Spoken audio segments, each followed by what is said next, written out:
अस्सलाम वालेकुम, नमस्कार, सत श्री अकाल एंड गुड इवनिंग। कैसे हैं आप सब लोग? वैसे गुड इवनिंग मैं कह रही हूँ, लेकिन मुझे फिर भी पता है कि ये वीडियो मैं सुबह को लगाने वाली हूँ। खैर, आप लोग सब कैसे हैं? आई होप कि आप सब लोग खैरियत से होंगे। अपना बहुत सारा ख्याल रखिएगा। और अभी भी माना कि बहुत कम हो गया है कोरोना वायरस, लेकिन फिर भी आप लोग सोशल डिस्टेंसिंग मेंटेन रखिएगा। मास्क जरूर इस्तेमाल किया करें, हाथ धोते रहें और अपना बहुत सारा ख्याल रखें। हम आगे बढ़े उससे पहले एज यूजुअल, जैसे मैं हमेशा कहती हूँ, तो प्लीज जिसने भी हमारे चैनल को सब्सक्राइब नहीं किया है, आप सबसे मेरी रिक्वेस्ट है कि प्लीज हमारे चैनल को सब्सक्राइब करना ना भूलिएगा और बेल आइकॉन को क्लिक कर दें। और साथ ही जो है, और क्या करते हैं, लाइक का बटन, हाँ लाइक को भी जो है वो लाइक का बटन भी क्लिक कर दें। तो हम आगे बढ़ते हैं और हम बात करेंगे, लेकिन जिस चीज पे हम आज बात करने जा रहे हैं उससे पहले हम आपको एक वीडियो दिखाएंगे। और ये वीडियो है जी जैद हामिद साहब की, और इसके बाद हम इस वीडियो पे बात करेंगे। What is more amusing is, you see, कि जैसे हमने कहा कि हर कौम का एक ट्रेट होता है, और इंडियंस का ट्रेट ये है कि not just that they are compulsive liars, they are absolute bloody idiots as well. ये पूरी कौम का ट्रेट है। यानी जिस किस्म का ये अहमक और जाहिल कौम है, अस्तगफिरुल्लाह, यानी I wish we had honourable neighbours, लेकिन हमें नेबर भी वो मिले हैं कि जो अस्तगफिरुल्लाह गाय की पिस पी के समझते हैं कि they are become the biggest intellectuals on this planet. So as long as we exist as an independent Islamic state, आपको हम जलाते रहेंगे, and you are burning and I am loving it, and we'll all, the whole Pakistani nation will continue to burn you with our existence, जिसको आप खत्म करने की कोशिश कर रहे हैं, जो नहीं कर सकेंगे। और ये जो सारी बात, 1000 साल आप गुलाम रहे हैं, मुगलों के गुलाम भी रहे, गौरी के, खिलजी के, अब्दाली के, इन सब के आप गुलाम रहे, मोहम्मद बिन कासिम के आप गुलाम रहे। तो आपको हमने कॉन्कर किया है तलवार की जोर पे। We have defeated you in every battle of Panipat and battle of Tarain. तो you have absolutely no history. You were slave, you would become slaves after Ghazwa Hind once again, inshallah. Only the Britishers gave you some respite, and we'll take it back from you again. Do what you want, do what you can, and there's nothing you can do about it. जी, ये एक तरह की जो है कहना चाहिए कि जैद हामिद की जो कहना था, उसमें सिर्फ आपको बेवकूफ़ी की बातें मिलेंगी, आपको इसमें सिर्फ नफरत नज़र आएगी और इसमें आपको ओवर कॉन्फिडेंट नज़र आएंगे ये। लेकिन मैं ये बात कर रही हूँ कि जो बातें ये कह रहे हैं, जैद हामिद ने जो बातें की हैं, यही बातें तो जो इंडिया में राइट विंग वाले लोग हैं, वो यानी हिंदू राइट विंग जो है, वो भी यही कहते हैं कि जी 1000 साल मुसलमानों ने हुकूमत की, तो अब अगले 1 साल जो है वो जाहिर है कि हिंदू हुकूमत करेंगे। और जैसे कि मोदी साहब की मोदी जी की जो चल रही है गवर्नमेंट, उसको भी शायद 6 साल हुए हैं, तो अभी तो 1000 साल होने में बहुत टाइम है। तो मगर बात सिर्फ इतनी है कि मान लिया जो जैद हामिद ने कहा वही सच है कि 1000 साल मुसलमानों की हुकूमत रही, मुसलमानों ने उस पे पूरे जो सब कॉन्टिनेंट था उसके ऊपर कब्जा करके रखा। लेकिन उसके बाद जो है वो तो ब्रिटिशर्स आए ना, हिंदू तो नहीं आए, हिंदुओं की गवर्नमेंट तो नहीं आई, हिंदुओं का की हुक्मरानी नहीं आई, उसके बाद आए ब्रिटिशर। तो मुझे ये बताना पसंद करेगा कोई, या जैद हामिद ये बताना पसंद करेंगे कि पाकिस्तान बनाने की जरूरत फिर आपको क्यों महसूस हुई? अगर आप हिंदुओं को गुलाम समझते हैं सॉरी अगर आप हिंदुओं को गुलाम समझते हैं और आपका ख्याल है कि वो इतने सालों आपके गुलाम रहे, तो फिर आप उन गुलामों से डर के भागे क्यों? आपने पाकिस्तान क्यों बनाया? आपने ये क्यों कहा कि हिंदुओं के साथ नहीं रहा जा सकता, इसलिए अपना अलग मुल्क चाहिए? ये पाकिस्तान बनाने का क्या फिर मतलब बनता है?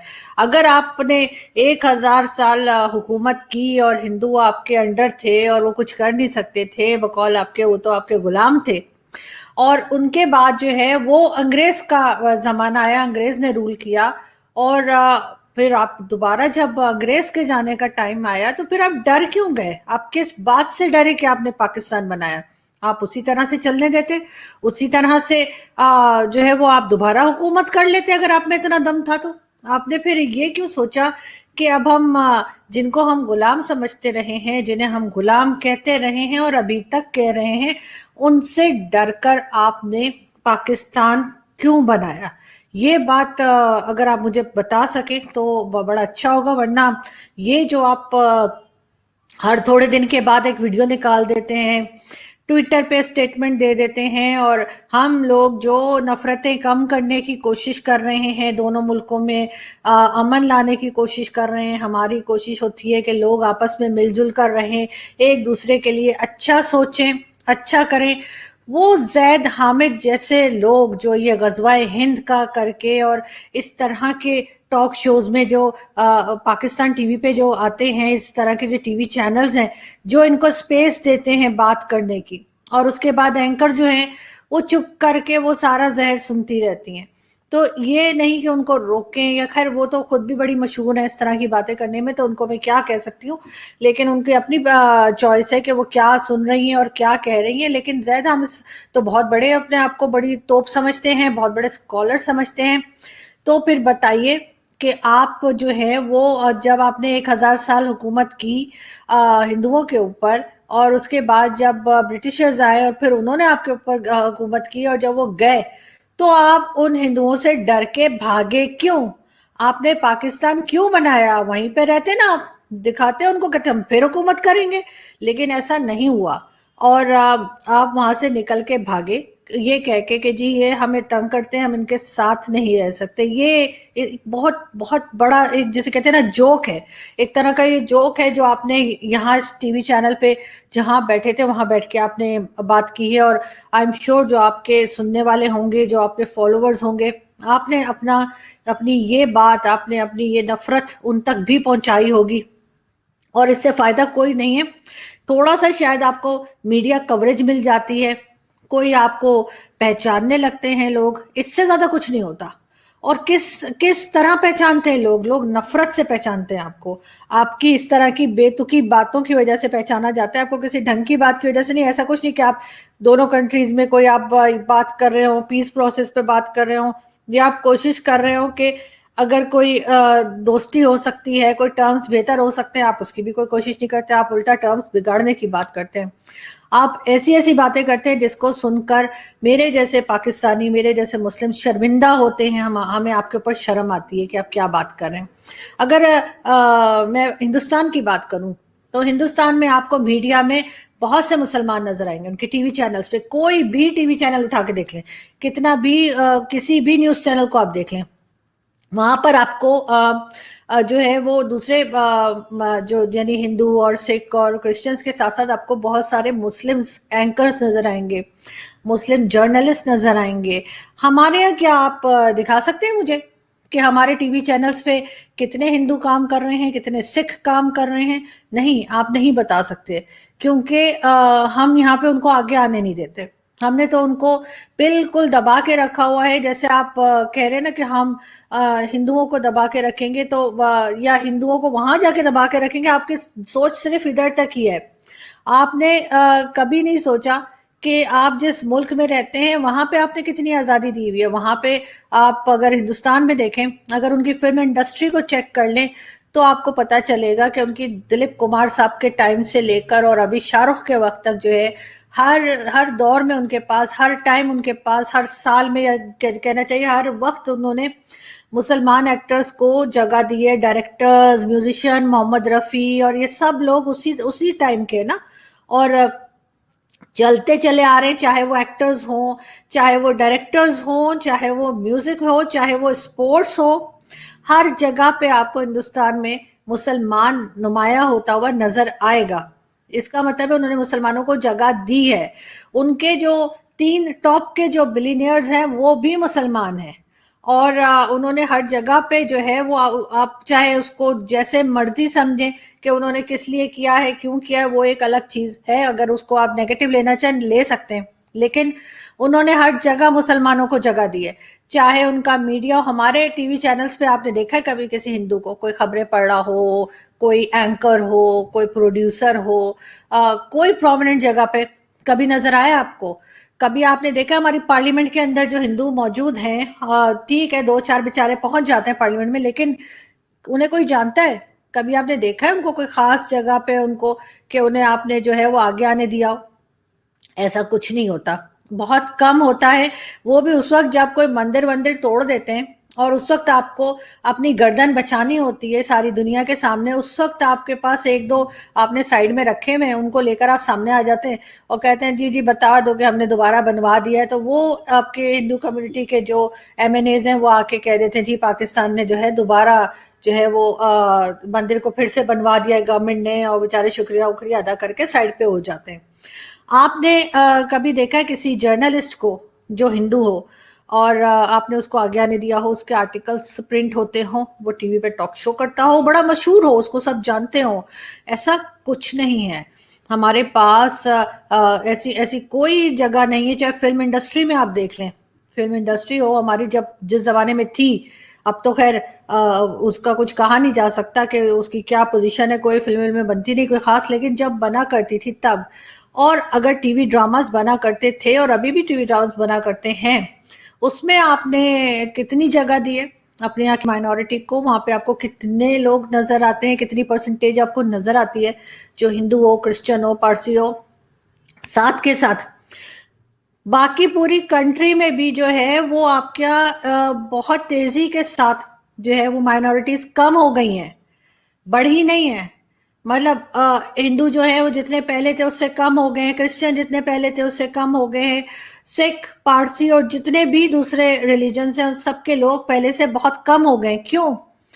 सब मुसलमान हो गए क्या? इतने इम्प्रेस हो गए? हम लोग ऐसा क्या काम करते हैं मुसलमान के हमसे हर कोई इम्प्रेस हो जाता है और धड़ाधड़ अपना रिलीजन छोड़ देता है? या फिर आपने उनको भगा दिया, वो भाग के कोई अमेरिका चला गया, कोई कनाडा चला गया अपनी जान बचा के, कोई कहीं भाग गया, कोई कहीं भाग गया, और उसके बाद जैद हामिद जो है वो बैठ के इस तरह की बेवकूफ़ी की बातें करते हैं और इस तरह के दावे करते हैं। आपकी फौज में आपने कितने हिंदुओं को रखा है? कोई है? आप नाम बताएंगे कि जो बड़े रैंक पे चला गया हो, लेफ्टिनेंट जनरल बन गया हो, या इस तरह से बाजवा साहब वगैरह की पोजीशन पे जा चुका हो? कोई आप मुझे कोई पाकिस्तान का इंस्टीट्यूशन बता दें जहां पर आपने हिंदुओं को आगे आने दिया हो, जहां पे आपने क्रिश्चियंस को आगे आने दिया हो? नहीं, ऐसा कुछ नहीं होता। हमारे यहाँ तो जो कमर्शियल्स भी प्रिंट किए जाते हैं गवर्नमेंट की तरफ से कि सफाई वाला चाहिए, तो वहां पे आप रिलीजन मेंशन करते हैं कि इस रिलीजन का होना चाहिए। मतलब हद होती है यार, मतलब शर्म नहीं आती आप लोगों को? और अब फिर आप आके इस तरह के टॉक शोज करते हैं, इस तरह के टीवी चैनल्स पे बैठ के बात करते हैं, और टीवी चैनल्स वालों को भी शर्म नहीं आती कि वो इस तरह की बात करते हैं। इंडियन डिबेट में मैं जाती हूँ, मुझे कोई 1.5-2 साल हो गए मैं इंडियन टीवी पे जाती हूँ, और ठीक है वो पाकिस्तान और इंडिया की बात करके वहां पे झगड़ा भी होता है, वहां पे डिबेट भी होती है, वहां पे लोग ऊंचा ऊंचा बोलते भी हैं, लेकिन कभी उन्होंने किसी मजहब को लेके बात नहीं की। उन्होंने कभी ये नहीं कहा कि हम पाकिस्तान में मुसलमानों का बुरा हाल कर देंगे या हम हिंदुस्तान में मुसलमानों का बुरा हाल कर देंगे। ये सिर्फ हमारे यहाँ होता है। हमारे यहाँ के टॉक शोज में हम हिंदुओं को मजा चखा देंगे, हम उनको मट्टी चटा देंगे, हम ये कर देंगे, हम वो कर देंगे। शर्म नहीं आती आप लोगों को? पता नहीं किस मिट्टी के बने हुए हैं, किस तरह के खानदान से उठकर आते हैं, क्या फैमिली बैकग्राउंड है इन लोगों का, इनको किसी ने तमीज नहीं सिखाई, इनके बड़ों ने इनको कुछ नहीं बताया, और ये इस तरह की बातें करते हैं। खैर, और मुसलमान जो यहाँ पे मौजूद है उनको तो सिर्फ और सिर्फ जन्नत से मतलब है, जन्नत में जाना है, जन्नत की हूरों के पास जाना है, और आपने औरत को जो है बिल्कुल एक एंटरटेनमेंट की चीज बना के रख दिया है। यहाँ पर दुनिया में होंगे तो 4 शादियां कर सकते हैं, मतलब 4 औरतें मिलेंगी। मर जाएंगे तो जन्नत में जाएंगे तो वहां पे 72 हूरें मिलेंगी। मतलब लगता है कि कोई और एंटरटेनमेंट है ही नहीं, कोई और लालच है ही नहीं, सिर्फ और सिर्फ औरत चाहिए और औरत को इस्तेमाल करना है। और बाकी टाइम जो बात करेंगे तो ऐसे बात करेंगे कि तालिबानी सोच की बात होगी। पर्दे में रहो, हर वक्त पर्दे में रहो, और हिजाब लो, और जी शरिया ला रहे हैं, ये ला रहे हैं, वो ला रहे हैं। और असलियत क्या है मैं आपको बताती हूँ। अभी मैं आपको 2 क्लिप्स दिखाऊंगी, वो देखिएगा और देखेंगे असलियत क्या है इन मौलवियों की। और फिर ये बात करते हैं जन्नत की, बात करते हैं शरिया की, बात करते हैं पर्दे की, और खुद इनके दिमाग में क्या भरा है? सिर्फ और सिर्फ औरत, और सिर्फ औरत के साथ इन्होंने रहना है और कुछ नहीं। कोई जन्नत में दूसरा कुछ इन्होंने नहीं बताया कि जन्नत में क्या होगा। शॉपिंग मॉल होगा, लाइब्रेरी होगी, खाने पीने की दुकानें होंगी, क्या होगा? कुछ नहीं, सिर्फ औरत پہ شروع ہوتے ہیں اور عورت پہ ہی ختم ہو جاتے ہیں. اس کے علاوہ ان کے دماغ میں کچھ ہے. اس کے بعد مرنے کو بھی تیار نہیں ہے. اگر اتنا ہی شوق ہے تو جاؤ مرو جا کے تاکہ پہنچو ادھر اپنی جنت میں, لیکن نہیں, وہ بھی نہیں کرنا. تو یہاں پہ بھی جو ہے وہ سالوں سال رہنا ہے. یہ مرتے بھی نہیں ہے مولوی, تو ان کو شرم بھی نہیں آتی. مدرسے انہوں نے رکھے ہوئے, ان کے دماغ میں سوائے اس کے کہ عورت اور انٹرٹینمنٹ عورت کے ساتھ, اس کے علاوہ کوئی دوسرا خیال نہیں. اسی لیے اب یہ جب ان کو کچھ سمجھ نہیں آتی تو پھر یہ جانوروں کو بھی نہیں چھوڑتے, چاہے وہ بکری ہو, چاہے وہ بلی ہو, چاہے وہ کتا ہو, چاہے جو مرضی ہو, یہ اس کے ساتھ بھی شروع ہو جاتے ہیں. تو ہم ویڈیو دیکھتے ہیں اور پھر بات کرتے ہیں. چھوڑو اس کو میرے پاس. ابھی کھلکھلائی آئی ہے آپ لوگ کے چہروں. ابھی دیکھو ایسے پورا بیان سنو گے تو بات کرنے میں مزہ آئے گا. یہاں کا میک اپ تو اتر جاتا ہے, تھوڑی دیر کے بعد خود ہی اتر جاتا ہے, یا منہ دھو نہاؤ تو اتر جاتا ہے. لیکن اللہ نے ان کا میک اپ کیا ہے, وہ کیسے کیا ہے؟ اللہ اکبر. اپنے چہرے کے نور میں سے ان کے چہروں پر نور ڈالا ہے. اور ان کے اور ہر بیوی, جو بھی بیوی وہاں تمہاری ہوگی حور, ہر بیوی پر 70 جوڑے کپڑے کے ہوں گے. کتنے جوڑے؟ 70 نہیں, 70 جوڑے. اللہ نے جنت کی مٹی سے بھی الگ سے حوروں کو بنایا ہوا ہے جنتیوں کے لیے, وہ بھی ملیں گی, سب ملے گا انشاءاللہ. بس پہنچ جائیں وہاں پہ آپ کسی طریقے سے. کپڑے کے وہ پہنے ہوئے آرائش اور جمال کے ساتھ وہ گاؤ تکیہ لگائے ہوئے تمہارے انتظار میں بیٹھی ہوگی. ان کپڑوں کی خاصیت کیا ہوگی اور اس کا جسم کیسا ہوگا؟ اللہ کے نبی فرماتے ہیں کہ ان کپڑوں میں سے ان حوروں کی پڈلیوں کا گودا تک تمہیں نظر آئے گا. اتنی حسین اور اتنی خوبصورت ہوں گی, اس کے گودے تک تمہیں نظر آئیں گے. میرے نبی نے فرمایا کہ انگلی کا اتنا حصہ سورج کو دکھا دے, اتنا, یہ فنگر ٹپ جس کو کہتے ہیں, یہ اگر جنت کی لڑکی فنگر ٹپ دکھا دے تو سورج نظر نہیں آئے گا. اور یہاں تو ہو سکتا ہے منٹوں میں آپ فارغ ہو جاتے ہوں. اللہ کے نبی صلی اللہ علیہ وسلم کی حدیث آتی ہے, اللہ کے رسول صلی اللہ علیہ وسلم فرماتے ہیں ایک ایک مرد کو 100 مردوں کی قوت عطا کی جائے گی. حوریں انڈے کے جو ہے نیچے چھپی ہوئی جھلی, انڈا بھی کبھی آپ نے اگر پھوڑا ہوگا تو اس کے انڈے کے ایک کور پہ جھلی کا حصہ چپکا ہوتا ہے, اس میں ایئر رہتی ہے, ہمیشہ خالی رہتا ہے. وہ انڈے کا ایک طرف دیکھیے آپ کم ہوتا ہے, اس میں ایک جھلی ہوتی ہے, آپ کبھی دیکھ سکتے ہیں انڈے کے اوپر چپک کے ابل جائے تو نکل کے آتی. اس جھلی کی قدر نرم اور نازک ہوں گی وہ حوریں. ہاں, خوش ہو جاؤ, اللہ ہم سب. جی یہ حال ہے, یہ ان کے دماغوں میں بھرا ہوا ہے. اور پھر یہ بات کرتے ہیں جنت کی, بات کرتے ہیں اسلام کی, اور بات کرتے ہیں شرعیہ لاء لانے کی, اور اسی طرح سے بات کرتے ہیں کہ جی ہم غزوہ ہند کریں گے اور ہم ہندوستان پہ حملہ کر دیں گے. یہ تو ان کا دماغ ہے اور یہی ان کی سوچ ہے اور یہی ان کی تعلیم ہے. ایک کلپ اور دیکھتے ہیں. دیکھو تمہارے مالک نے تم مسلمانوں کے لیے کیا کیا چیزیں تیار کر رکھی, اور نبی نے یہ تمام سب چیزیں کھول کھول کے بیان فرمائیں تاکہ تم اس دنیا سے اپنا دل نہ لگاؤ. آپ کو معلوم ہے ہم جب جنت میں جائیں گے, میں اپنی طرف سے نہیں بولتا, اللہ کے رسول پاک صلی اللہ علیہ وسلم نے فرمایا, حضرت عائشہ فرماتی ہے کہ جب ہم جنت میں جائیں گے نا, دیکھو سب لوگ ہم جنت میں گئے تو سامنے حور کھڑی ہوگی, حور تو سمجھتے ہو نا. حوروں کے تعلق سے جو قرآن فرماتا ہے, جو جنت کے تذکروں میں آتا ہے, تو جنت ایک حقیقت ہے, اللہ نے بنائی ہے نیک بندوں کے لیے. جنت کی حوریں بھی اس میں ایک حقیقت ہیں. تو اللہ کے رسول صلی اللہ علیہ وسلم فرماتے ہیں کہ کم درجے کی حوریں جو ہوں گی ان کی آنکھیں غلافی ہوں گی, خوبصورت غلاف. جی تو جی کس طرح کی باتیں یہ لوگ کرتے ہیں, اور ان کو شرم بھی نہیں آتی ان مولویوں کو. اور یہ ڈیفرنٹ جو مولویز تھے ان کے الگ الگ کلپ جوڑے ہیں کسی نے, اور آپ ان کو سن سکتے ہیں اور آپ حیران نہیں ہوں گے, کیونکہ اس طرح کی باتیں یہ آج جسے کہتے ہیں 2021 میں بھی یہ اس طرح کی باتیں کر رہے ہیں, اور ان کو نہ کوئی شرم ہے نہ کوئی غیرت ہے, اور ان کو صرف اور صرف یہی دماغ میں گھومتا ہے. یا پھر زید حامد جیسے لوگ ہیں جن کو ہر وقت یہی رہتا ہے کہ ہم ہندوؤں کو مار دیں, ہم غزوہ ہند کر دیں, ہم جا کے وہاں پہ قبضہ کر لیں. ارے تو کیا کر رہے تھے جب انگریز گئے تھے, تو قبضہ کر لینا تھا نا, دوبارہ سے اپنی حکومت شروع کر دینی تھی, 1000 سال پھر دوبارہ کرتے. کیا بات ہے, وہاں سے بھاگے کس لیے, پاکستان کیوں بنایا؟ یہ ریزن جو ہے وہ مجھے اس بات کا جواب تو دینا کہ جب آپ کو جب انگریز آ کے گئے, بیچ میں ہندوؤں کی جو گورنمنٹ ہے یا ہندوؤں کی حکمرانی تو آئی ہی نہیں. پہلے تو مغل تھے اور مغلوں کے بعد جو ہے وہ انگریز آ گئے, برٹشرز آئے ہیں, برٹشرز کے بعد جو ہے وہ آپ وہاں سے دم دبا کے کس لیے بھاگے, وہیں پہ رہتے اور لڑتے ان سے کہ مطلب یہ پہلی دفعہ سن رہے ہیں کہ جی وہ ہمارے غلام تھے, 1000 سال ہمارے غلام رہے, اس کے بعد وہ انگریزوں کے غلام رہے اور اس کے بعد ہم اپنے ہی غلاموں سے ڈر کے بھاگ گئے, ادھر آ گئے اور ہم نے کہا ہم تو الگ رہیں گے, ہمیں پاکستان بنا کے دے دو. مطلب کوئی عقل ہوتی ہے. اور اب آج کل جو نئی جنریشن آ رہی ہے اس کو آپ اتنی ڈھکن قسم کا نہ سمجھو جیسے آپ خود ہیں. تو اس لیے تھوڑی سی احتیاط کیا کریں اپنی بات چیت کرنے میں, اور یہ زہر اگلنے میں ذرا کنٹرول رکھیں اپنی زبان پہ, اور سوچیں کہ آپ دنیا میں نفرتیں پھیلا رہے ہیں جو آپ کو نہیں پھیلانی چاہیے. آپ دوسروں کو بھی سکون سے جینے دیں اور خود بھی جئیں, مطلب جیو اور جینے دو. لیکن یہاں پہ ایسا ہوتا ہوا ہمیں دکھائی نہیں دے رہا, لیکن پھر بھی میں نے سوچا آج بھاشن دے ہی دوں. تھینک یو, اپنا بہت خیال رکھیے گا.